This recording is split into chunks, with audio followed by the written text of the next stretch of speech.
kauni. For today's vlog nga guys, tuturuan ko kayo ng bagong tricks dito sa ating cellphone kung saan pwede tayo maglagay ng anti-dep para hindi, para kung sakali palang manakaw yung ating phone is hindi nila na ito magagamit kasi mag-automatic lock ito. So pero bago yan guys, punta tayo dito sa ating settings at ipapakita ko sa inyo kung paano yan ginagawa. Pag sa settings guys, hanapin nyo yung Google nyo. So pwede nyo naman yan i-search. Sa taas, merong search bar dyan. So, hanapin nyo yung Google. At kapag nakita nyo na yan, mapupunta tayo sa pinaka-dashboard niya. Pero, papakita ko muna sa inyo. Ayan, guys. May search dyan, tapos hanapin nyo yung Google. And then, kapag nakita nyo na, guys, ayan, pindutin nyo lang yung all device, yung nasa taas, guys. Ayan. So, hanapin nyo dyan yung def detection yata or something. Basta yung def dyan, makikita mo dyan. So, ayan, hindi ko siya makita. Pero nasa bandang ilalim lang siya. Nakalagay dyan. At yun yung pipindutin natin para ma-turn on yung ating device if ever na mananako yung ating cellphone. So, hindi ko siya makita. So, ito pala siya. Ayan.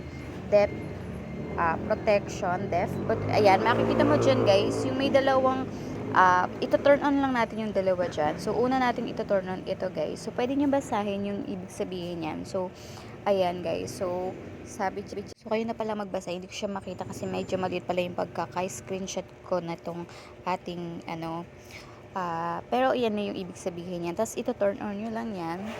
Makikita nyo may turn on na nakalagay dyan. Yun lang yung gagawin nyo after nyo mabasa to. So, ayan.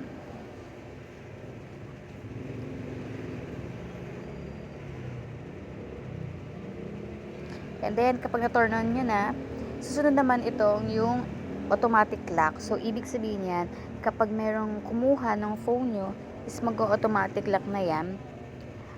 At hindi na nila mabubuksan. Depende na lang kung ipapatanggal nila yung password. Pero iyan guys, automatic hindi nila magagamit agad. Kasi minsan yung iba nakakalimutan yung password ng ating phone. So hindi natin nalalagyan. Pero yan, kahit wala kang nakalagay na password, mag-automatic lock siya. Basta naka-turn on lang po yan sa ating settings. So kung ako sa inyo guys, itry nyo na po yan para naman magawa nyo yung ating def protection. Yun lang guys. Thank you for watching.